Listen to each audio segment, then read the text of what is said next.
आज का टॉपिक है, आज हम देखने वाले हैं जो कोऑर्डिनेशन कंपाउंड होता है उसमें कौन कौन से टर्म यूज होते हैं जिसमें बच्चों को बहुत सारी प्रॉब्लम आती है। तो आज हम देखने वाले हैं कोऑर्डिनेशन कंपाउंड में कौन कौन से टर्म होते हैं और उनको हम कैसे डिफाइन करेंगे।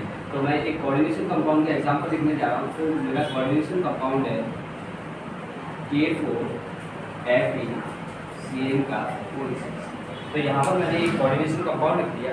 अब मैं इसको थोड़ा बताने जा रहा हूँ कि इस कोऑर्डिनेशन कंपाउंड में कौन कौन से पार्ट होते हैं और क्या क्या होते हैं। सबसे पहले कोऑर्डिनेशन कंपाउंड में आपको ये देखना है कि जो यहाँ पर ये जो ब्रैकेट वाला पोर्शन है, कौन सा ब्रैकेट वाला जो पोर्शन होता है उसको अपन बोलते हैं कोऑर्डिनेशन स्फीयर। ब्रैकेट वाले पोर्शन को क्या बोलते हैं? Coordination sphere.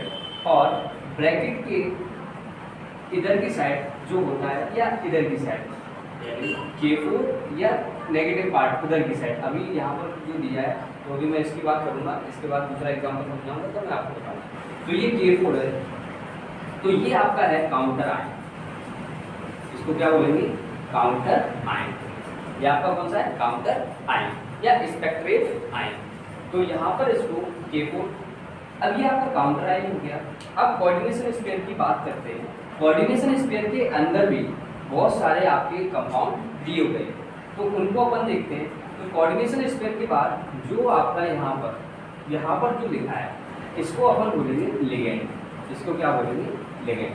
कोऑर्डिनेशन स्फीयर के अंदर जो न्यूट्रल या नेगेटिव या पॉजिटिव कंपाउंड होते हैं उसको अपन बोलते हैं लिगेंड। और लिगेंड को डिफाइन कैसे करेंगे? तो लिगेंड क्या होता है? लिगेंड क्या होता है?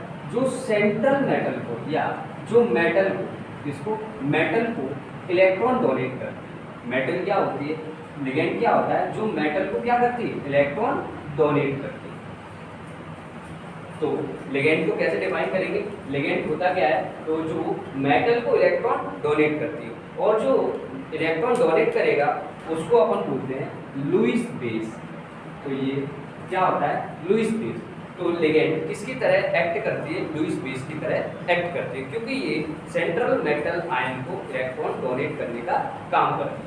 अब इसके बाद अब जो लिगेंड है, लिगेंड जितने नंबर में प्रेजेंट है, लिगेंड कितने नंबर में प्रेजेंट है? 6। तो इसको अपन बोलते हैं कोऑर्डिनेशन नंबर। इसको क्या बोलते हैं? Coordination number. अब लिगेंड जिसको इलेक्ट्रॉन डोनेट कर रही है, लिगेंड किसको इलेक्ट्रॉन डोनेट कर रही है? Fe मेटल को। लिगेंड किसको डोनेट कर रही है? Fe मेटल को। तो यहाँ पर जो Fe है, यहाँ पर जो Fe है इसको हम बोलेंगे सेंट्रल मेटल आयन या एटम। तो इसको अपन क्या बोलेंगे? सेंट्रल मेटल आयन या एटम। और मेटल जिससे इलेक्ट्रॉन लेती है, अब मेटल क्या है? मेटल किससे इलेक्ट्रॉन ले रही है? लिगेंड से। तो इस मेटल को यहाँ पर हम बोलेंगे लुईस एसिड। यहाँ पर मेटल किसकी तरह एक्ट कर रही है? लुईस एसिड, क्योंकि ये लिगेंड से क्या लेती है? इलेक्ट्रॉन लेती है। इस वजह से इसको हम यहाँ पर मेटल को क्या बोलेंगे? Lewis acid. अब यहाँ पर ये आपका लिगेंड हो गया, अब कोऑर्डिनेशन नंबर हो गया, और इस ब्रैकेट वाले पोर्शन को क्या बोलते हैं? कोऑर्डिनेशन स्फीयर, और इसको बोलते हैं काउंटर आयन। तो मैं इस कोऑर्डिनेशन कंपाउंड के आईयूपीएसी नाम लिखना बताऊंगा कि आप इस कोऑर्डिनेशन कंपाउंड के आईयूपीएसी नाम कैसे लिखोगे। और आईयूपीएसी नाम लिखने से पहले आपको कुछ रूल्स याद होने चाहिए, तो मैं वो आपको रूल्स बताने जा रहा हूँ। तो सबसे पहले ये आपका कोऑर्डिनेशन कंपाउंड है। तो कोऑर्डिनेशन कंपाउंड में आपको 4-5 रूल्स हैं वो आपको याद रखना है। तो सबसे पहले आपको कोऑर्डिनेशन कंपाउंड में कोई भी कंपाउंड हो या कोई भी फॉर्मूला हो, दो चीज़ों से मिलकर बना होता है, कैटायन और एनायन। तो सबसे पहले आपको इसमें कैटायन और एनायन को आइडेंटिफाई करने की जरूरत है। तो आप देखोगे, तो सबसे पहले आप देखो, ये जो भी आपको कोऑर्डिनेशन कंपाउंड में स्टार्टिंग में मिलेगा वो आपका कैटायन होगा। तो स्टार्टिंग में कौन मिला? के। ये के आपका कैटायन हो गया, यानी K4 आप किसकी तरह एक्ट करेगा? कैटायन की तरह। अब इसके बाद आपको ये जो मिला है ब्रैकेट वाला पोर्शन, इसको क्या बोलते हैं? Coordination sphere. और कोऑर्डिनेशन स्फीयर आपका कैसा है? एनायन, क्योंकि पहले आपको के मिला तो के क्या हो जाएगा? आपका कैटायन। अब उसके बाद जो आपको कोऑर्डिनेशन स्फीयर, क्योंकि ब्रैकेट वाला एक पोर्शन है, तो ब्रैकेट वाले को हम एक पोर्शन बोलेंगे, यानी कोऑर्डिनेशन स्फीयर। तो यहाँ पर जो कोऑर्डिनेशन स्फीयर है वो किसकी तरह एक्ट कर रहा है?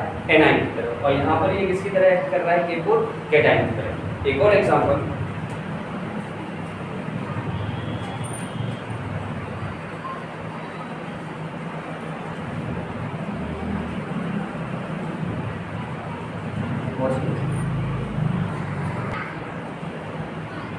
यहाँ पर देखो एक और एग्जाम्पल लिया है, यहाँ पर इस एग्जाम्पल को समझने की कोशिश करेंगे तो देखते हैं। अब देखो यहाँ पर आपको कोऑर्डिनेशन स्फीयर पहले मिला, आपको कौन मिला? Coordination sphere. और मैंने अभी बताया था जो आपको पहले मिलेगा वो कैटायन होगा। तो अब आपका कोऑर्डिनेशन स्फीयर किसकी तरह एक्ट कर रहा है? कैटायन की तरह। इसके बाद आपको क्या मिला? अब कोऑर्डिनेशन स्फीयर के बाद आपको मिला काउंटर आयन। अब ये कैसा हो जाए? कैटायन और एनायन। जब भी आप कोई भी कंपाउंड या फॉर्मूला लिखोगे तो सबसे पहले आपको कैटायन ही मिलेगा और उस कैटायन के बाद एनायन मिलेगा। अब ये आपका पहला रूल हो गया। पहले आप किसको आइडेंटिफाई करोगे? कैटायन और एनायन को। तो यहाँ पर ऊपर वाले में जो आपको सबसे पहले मिला है वो आपका कैटायन है और उसके बाद जो कोऑर्डिनेशन स्फीयर है इसको आप क्या बोलोगे? एनायन। अब यहाँ पर आपने देखा कि यहाँ पर ये मैंने एक और एग्जांपल दिया। तो अब यहाँ पर आपको क्या मिला है? पहले कोऑर्डिनेशन स्फीयर। तो कोऑर्डिनेशन स्फीयर अब जो आपको पहले मिलेगा वो कैटायन होगा। तो यहाँ पर आपको क्या मिला? Coordination sphere. तो कोऑर्डिनेशन स्फीयर क्या हो जाएगा? कैटायन। उसके बाद आपको क्या मिला? Counter ion. तो काउंटर आयन किसकी तरह हो जाएगा? यहाँ पर ये किसकी तरह का वर्क करेगा? एनायन की तरह। सेकेंड, अब हम पढ़ने वाले हैं सेकेंड। जब भी अगर आप आईयूपीएसी नाम लिखोगे तो सबसे पहले आप कैटायन का नाम लिखोगे। तो यहाँ पर कैटायन कौन है? ये। तो हम सबसे पहले इस कैटायन का नाम लिखेंगे। तो कैटायन का नाम यहाँ पर क्या है? पोटेशियम। क्या नाम है? पोटेशियम। तो सबसे पहले हम यहाँ किसका नाम लिखेंगे? कैटायन का। तो यहाँ पर कैटायन कौन है? पोटेशियम। अब नाम लिखने के लिए अब दूसरा आपका काम क्या है? फिर हम लिखेंगे एनायन का। किसका नाम लिखेंगे? एनायन का। अब एनायन आपका कोऑर्डिनेशन स्फीयर है। एनायन जो है वो किसकी तरह कौन है? Coordination sphere.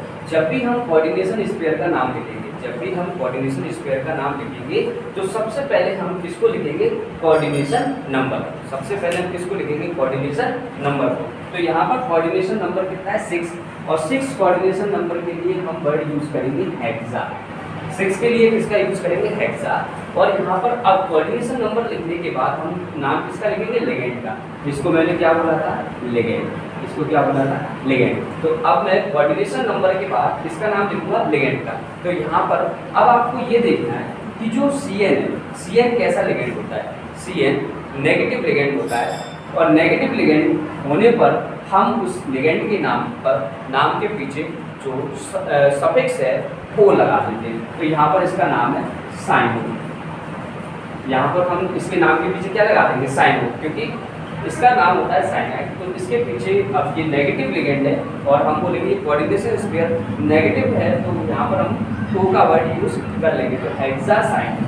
अब इसके बाद हम लिखेंगे मेटल। इसके बाद किसका लिखेंगे? सेंट्रल मेटल का नेम। अब यहाँ पर जो सेंट्रल मेटल है, सेंट्रल मेटल एटम का नाम लिखने से पहले भी हम यहाँ पर कुछ बातों को याद रखें। अगर सेंट्रल मेटल कोऑर्डिनेशन स्फीयर के नेगेटिव का पार्ट है, कोऑर्डिनेशन स्फीयर अगर नेगेटिव है तो सेंट्रल मेटल में हम 8 का यूज कर देंगे। अगर देखो यहाँ पर देखो कोऑर्डिनेशन स्फीयर है वो एक नेगेटिव है। अब नेगेटिव होने पर हम सेंट्रल मेटल में क्या लगा देंगे? 8 लगा देंगे। तो यहाँ पर हम किसका यूज कर देंगे? 8 का यूज कर देंगे। तो हम क्या लिखेंगे? फेरिक। अब उसके बाद हम लिखेंगे ऑक्सीडेशन नंबर। पहले एक बार फिर से नाम चेक करो, क्या नाम लिखोगे? सबसे पहले आप कैटायन का नाम लिखोगे। कैटायन के बाद आप कोऑर्डिनेशन नंबर यूज करोगे। कोऑर्डिनेशन नंबर के बाद आप लिगेंड को लिखोगे। लिगेंड के बाद आप किसको लिखोगे? मेटल को, यानी सेंट्रल मेटल एटम को लिखोगे। अब सेंट्रल मेटल एटम को लिखने पर अब उसकी जो ऑक्सीडेशन नंबर आएगी उसको आप रोमन वर्ड में रिप्रेजेंट करोगे। तो मैं इसकी ऑक्सीडेशन नंबर बता देता हूँ कैसे कैलकुलेट करोगे आप इसकी ऑक्सीडेशन नंबर। तो इसकी ऑक्सीडेशन नंबर आप कैलकुलेट करोगे तो यहाँ पर आपको देखना है कि जो पोटेशियम है, पोटेशियम +1 चार्ज रखता है और नंबर ऑफ पोटेशियम यहाँ पर कितने हैं? 4। तो आप 4 लिखोगे प्लस ऑक्सीडेशन नंबर हमेशा सेंट्रल मेटल एटम की ही कैलकुलेट करनी होती है। तो यहाँ पर मैं सेंट्रल मेटल एटम की ऑक्सीडेशन नंबर कैलकुलेट करना है तो इसको मैं x मानूंगा। उसके बाद प्लस अब मैं लिगेंड को लिखूंगा। लिगेंड कौन सा है? साइनाइड। और साइनाइड पर चार्ज कितना होता है? -1। तो मैं यहाँ पर लिखूंगा -1। और साइनाइड का नंबर, साइनाइड के कितने नंबर है? 6। तो 1 - 6 × 0। अब मैं इसको सॉल्व कर दूंगा तो यहाँ पर आपके +4 + x - 6 = 0। तो यहाँ पर x की वैल्यू आपकी आ जाएगी, x की वैल्यू आ जाएगी 2। x की वैल्यू कितनी आ जाएगी? 2।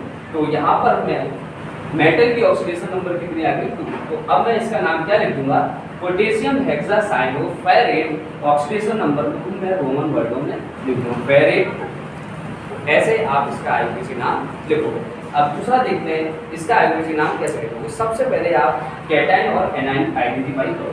तो आपको पहले कौन मिला, कोऑर्डिनेशन स्फीयर। तो जो पहले मिलेगा वो कैटायन, उसके बाद आपको कौन मिला, एनायन। अब आपको इसका आईयूपीएसी नाम लिखना है। तो नाम लिखने से पहले कोऑर्डिनेशन का नाम लिखेंगे तो कैटायन, कैटायन का पहले नाम लिखा जाता है। तो कैटायन आपका कोऑर्डिनेशन स्फीयर का पार्ट है, तो हम सबसे पहले किसका नाम लिखेंगे, कोऑर्डिनेशन नंबर। तो कोऑर्डिनेशन नंबर कितना है 5। तो 5 को क्या बोलेंगे, पेंटा। अब जो CO है, CO एक न्यूट्रल लिगेंड है। CO कैसा लिगेंड है, न्यूट्रल लिगेंड है। तो न्यूट्रल के लिए यहाँ पर मैं इस CO का नाम होगा कार्बोनिल, कार्बोनिल। अब उसके बाद क्या यूज करेंगे, मेटल। तो यहाँ पर आपकी मेटल क्या है, निकल, निकल। और निकल जब भी मेटल लिखेंगे तो मेटल के बाद क्या लिखेंगे, मेटल लिखने के बाद हम क्या लिखेंगे, ऑक्सीडेशन नंबर। तो अब मैं यहाँ पर क्या कैलकुलेट करूंगा, मैं यहाँ पर ऑक्सीडेशन नंबर को कैलकुलेट करूंगा। किसको कैलकुलेट करूंगा, ऑक्सीडेशन नंबर को कैलकुलेट करूंगा। तो अब निकल की ऑक्सीडेशन नंबर कैलकुलेट करनी, तो मुझे इसकी निकल की ऑक्सीडेशन नंबर कैलकुलेट करनी, तो मैं इसको x मानूंगा। तो निकल की ऑक्सीडेशन नंबर कैलकुलेट करनी x।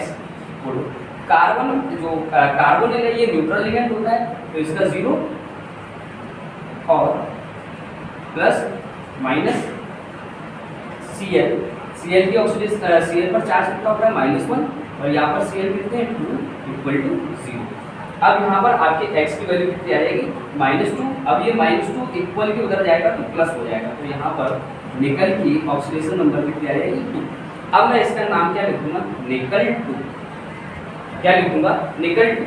अब यहाँ पर मैंने 8 क्यों यूज नहीं किया, 8 इस वजह से यूज नहीं किया क्योंकि जो कोऑर्डिनेशन स्फीयर है वो कैटायन का पार्ट है। अगर एनाइन का पार्ट होता तो मैं निकल के आगे 8 लगा देता, तो क्या हो जाता है, निकलेट।